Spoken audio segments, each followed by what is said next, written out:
E as minhas atitudes vai gerar pensamento no outro, que por sua vez vai também gerar atitudes no outro. E vai ser um desenrolar em cadeia. Meu pensamento gera as minhas atitudes atitudes geram o pensamento dos outros, que por sua vez geram as atitudes dos outros. Sintam o poder que isso tem. É uma corrente que não termina mais. Então, que maravilha seria se essas três qualificações, que a gente tem o poder de exercitar, se a gente pudesse colocar em ativa nas coisas do mundo. Por exemplo, que reação deveria ter se de repente eu vendo um mundo tão carente, tão necessitado, com tanta violência, eu usasse disso e fizesse alguma coisa para mudar isso? Que reação deveria ter? Eu deveria ter grande necessidade de modificar essa situação, porque eu posso fazer isso. O que essa vontade e essa mobilidade faria acontecer? Ela traria um progresso, porque eu faria alguma coisa para modificar uma situação. E por que tem que ter esse progresso? Porque quando eu mudo, eu saio de mim e vou para o outro, eu me livro do egoísmo, eu me descentralizo, tiro de mim o orgulho, a vaidade e o velho egoísmo de sempre de só pensar em mim. Eu deixo desabrochar em mim sentimentos maiores e vivencio na realidade as leis que Deus pediu de mim, para mim, e que estão escritas desde há muito tempo atrás.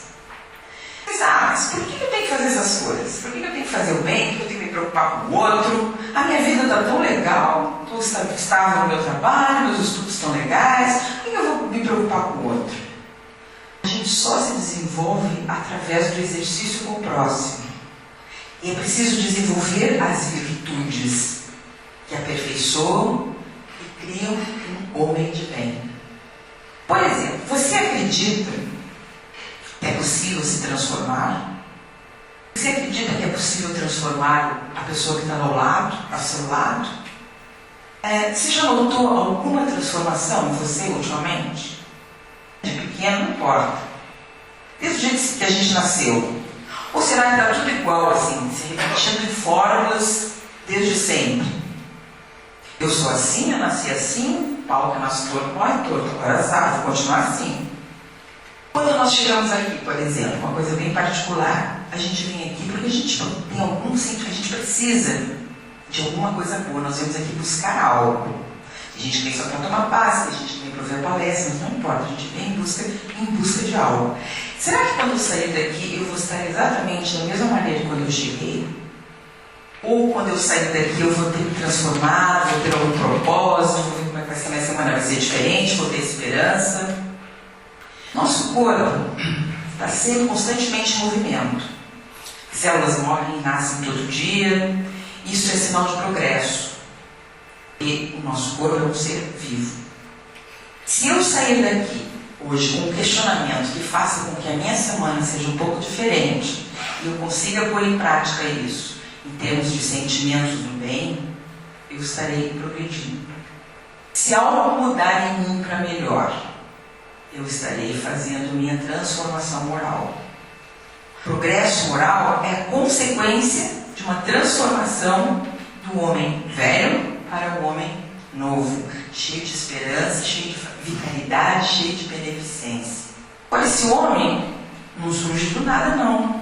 É preciso muito trabalho, porque tem virtudes que têm que ser desenvolvidas. Kardec nos propõe a caridade como o meio mais importante do equilíbrio. Ele desperta o homem até com a máxima: fora da caridade não há salvação. Mas o que Kardec quis dizer com isso? Será que ele fala daquela caridade que ele está falando é aquela ajuda material? Benefício ao próximo? Sim, também é. Isso é importante.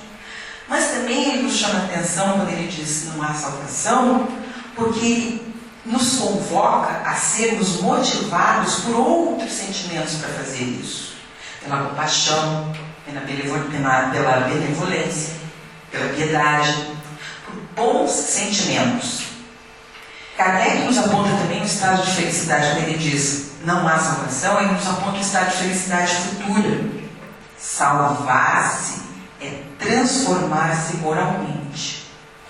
Salvar-se equivale a se educar, se modificar através da experiência da vida. A gente não vive dizendo que a vida é uma escola, que a gente está aqui para aprender.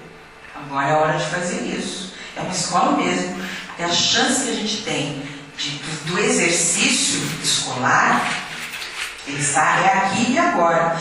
Todos os deveres do homem se reúnem nessa máxima mesmo. Fora da caridade, não há salvação. Por quê?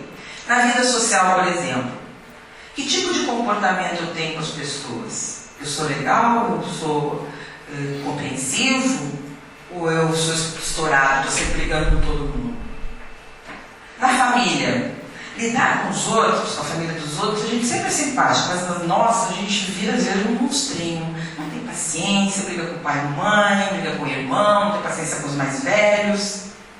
No individual, as nossas atitudes diárias, às vezes, a gente parece para pensar, a gente fala assim, nossa, como é que eu fiz aquilo hoje? Já fez. No trabalho, caridade no trabalho que a gente pode ter também, relacionamento com os colegas. A gente está ali como subordinado, mas também como aprendiz e como chefe também. A gente acaba sempre ensinando alguém que sabe menos. Será que a gente está disposto a isso? Esses são os ambientes que nos exercitam. Esses são os ambientes para a nossa salvação, como diz Kardec. Então a gente não está mais falando só da caridade material, só daquela esmola, só da filantropia. A gente está pensando que antes disso, eu só poderia fazer isso se eu tiver despertado em mim esses sentimentos maiores. Em que situações eu posso fazer o bem? Sempre, em qualquer situação.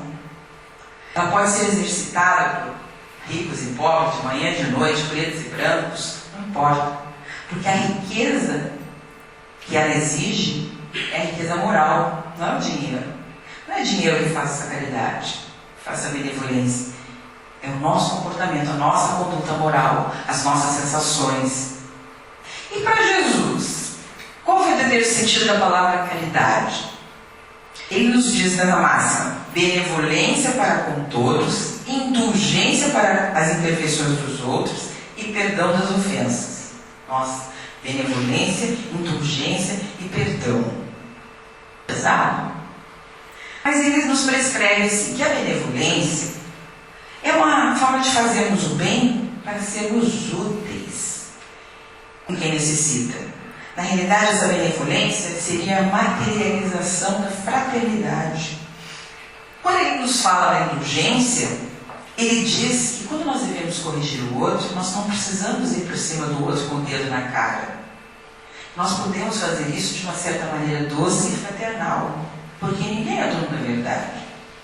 Ser indulgente é saber perdoar, ser complacente e condescendente. A pessoa indulgente é aquela que mostra o defeito, mas ela não aponta os defeitos pelo defeito.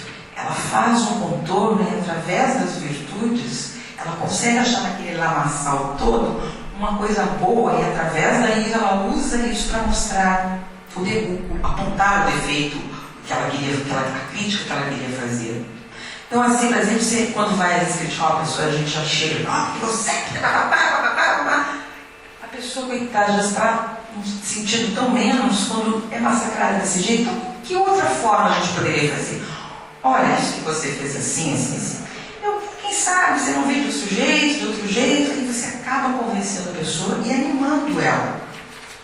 Para a gente que gosta de fofocar, de ser grosseiro, a indulgência é muito difícil, praticamente impossível de ser conseguida. O indulgente, ao corrigir, ao analisar, ao julgar e pensar sobre o outro, que faça com o coração limpo, que não precisa salientar os defeitos e sim valorizar as virtudes. O indulgente, ele aproxima as pessoas de si, porque ele transmite bem-querer e confiança. Já o maledicente, ele fere, ele finge, ele denigre, ele magoa. Então, ninguém está afim de estar perto de uma pessoa assim. Pelas leis divinas, nós não devemos humilhar os desafortunados. Apesar de ser muito comum hoje o preconceito, com o bullying, é o que a gente mais faz. E acha graça, acha bonito. Não, a gente na realidade está humilhando uma pessoa que tem uma carência qualquer, no momento, uma diferença. E quanto a essa caridade filantrópica, a caridade material? Será que a gente deve dar esmola? Quando eu vejo um pedinte na rua, eu sempre penso assim, meu Deus, como deve ser difícil para ele estar pedindo, estar mendigando. Deve ser muito horrível a pessoa ter que chegar nesse estado.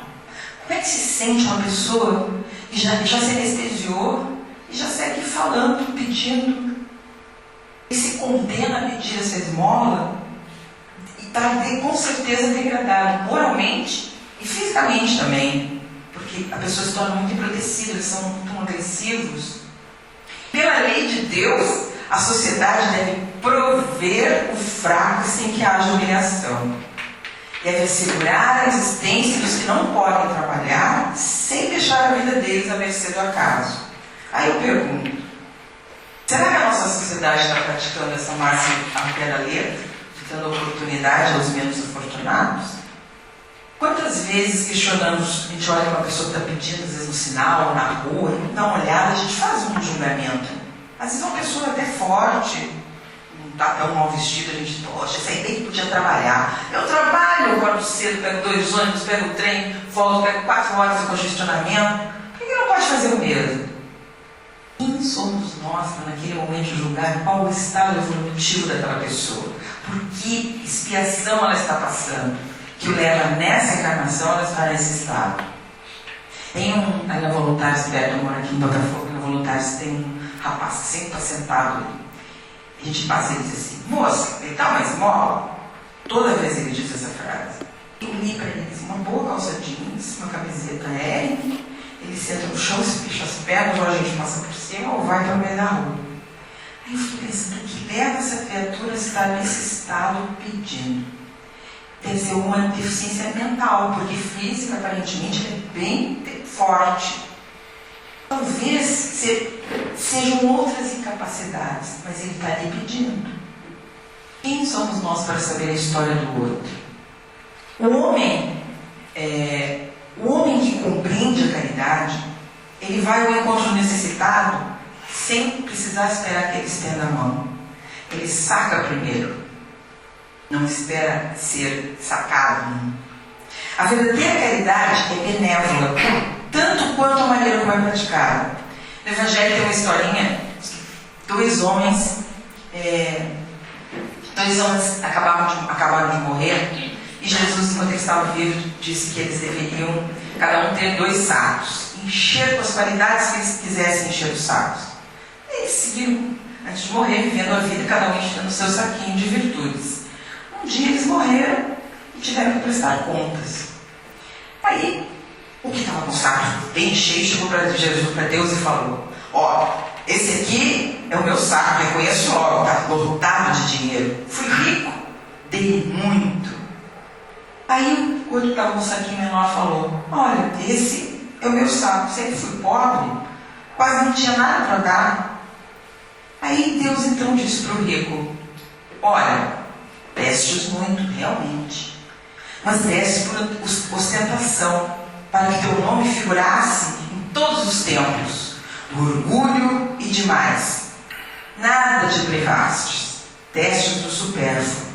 Vai para a esquerda e fica satisfeito com as esmolas, com as esmolas que conseguisse.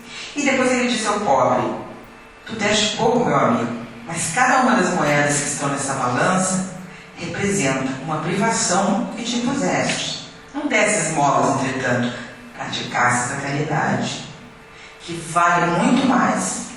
Fizesse a caridade naturalmente,